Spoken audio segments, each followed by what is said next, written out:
एक बार शौनक आदि 88,000 ऋषि मुनि बड़ी श्रद्धा से एकादशी व्रत की कल्याणकारी और पाप नाशक रोचक कथाएं सुनकर आनंद मगन हो रहे थे। इसी बीच कुछ ऋषियों ने ज्येष्ठ शुक्ल एकादशी की कथा सुनने की प्रार्थना करी। तब सूत जी ने कहा, महर्षि व्यास से एक बार भीमसेन ने कहा, हे पितामह, भ्राता युधिष्ठिर, माता कुंती, द्रौपदी, अर्जुन, नकुल और सहदेव आदि एकादशी के दिन व्रत करते हैं और मुझसे भी एकादशी के दिन अन्न न खाने को कहते हैं। मैं उनसे कहता हूँ कि मैं भक्ति पूर्वक भगवान की पूजा कर सकता हूँ और दान कर सकता हूँ, लेकिन भूखा नहीं रह सकता। इस पर महर्षि व्यास बोले, हे भीमसेन, वो सही कहते हैं। शास्त्रों में कहा गया है कि एकादशी के दिन अन्न नहीं खाना चाहिए। यदि तुम नर्क को बुरा और स्वर्ग को अच्छा समझते हो तो प्रत्येक माह की दोनों एकादशियों को अन्न न खाया करो। महर्षि व्यास की बात सुन भीमसेन आगे बोले, हे पितामह, मैं आपसे पहले ही कह चुका हूँ कि मैं एक दिन तो क्या, एक समय भी भोजन के बिना नहीं रह सकता। फिर मेरे लिए पूरे दिन का उपवास करना क्या संभव है? मेरे पेट में अग्नि का वास है जो ज्यादा अन्न खाने पर ही शांत होती है। यदि मैं प्रयत्न करूं तो वर्ष में एक एकादशी का व्रत अवश्य कर सकता हूं।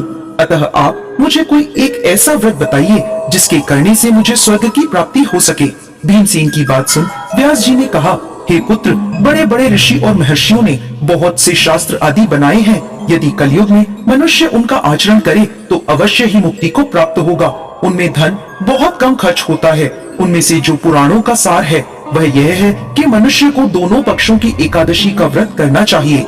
इससे उन्हें स्वर्ग की प्राप्ति होती है। महर्षि व्यास ने कहा, हे वायुपुत्र, वृषभ संक्रांति और मिथुन संक्रांति के बीच ज्येष्ठ माह के शुक्ल पक्ष की एकादशी आती है। उस दिन निर्जला व्रत करना चाहिए। इस दिन भोजन नहीं करना चाहिए। भोजन करने से व्रत नष्ट हो जाता है। सूर्य उदय से सूर्यास्त तक यदि मनुष्य जलपान न करे तो उसे 12 एकादशियों के फल की प्राप्ति होती है। द्वादशी के दिन सूर्योदय से पहले ही उठना चाहिए। इसके बाद भूखे ब्राह्मणों को भोजन कराना चाहिए। उसके बाद ही स्वयं भोजन करना चाहिए। हे भीमसेन, स्वयं भगवान ने मुझसे कहा था कि इस एकादशी का पुण्य सभी तीर्थों और दानों के बराबर है।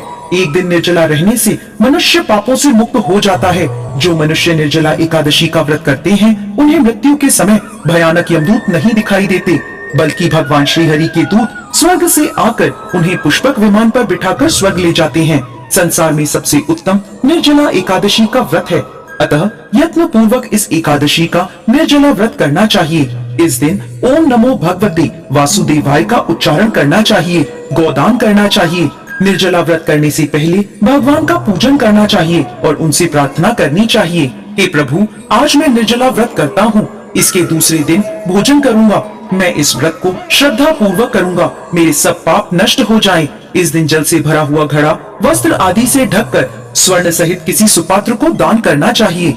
इस व्रत के अंतराल में जो मनुष्य स्नान तप आदि करते हैं उन्हें करोड़ों स्वर्ण दान का फल प्राप्त होता है। जो मनुष्य इस दिन यज्ञ आदि करते हैं उनके फल का तो वर्णन भी नहीं किया जा सकता। इस निर्जला एकादशी के व्रत के पुण्य से मनुष्य विष्णु लोक को जाता है। जो मनुष्य इस दिन अन्न खाते हैं उन्हें चांडाल समझा जाता है। वे अंत में नरक में जाते हैं।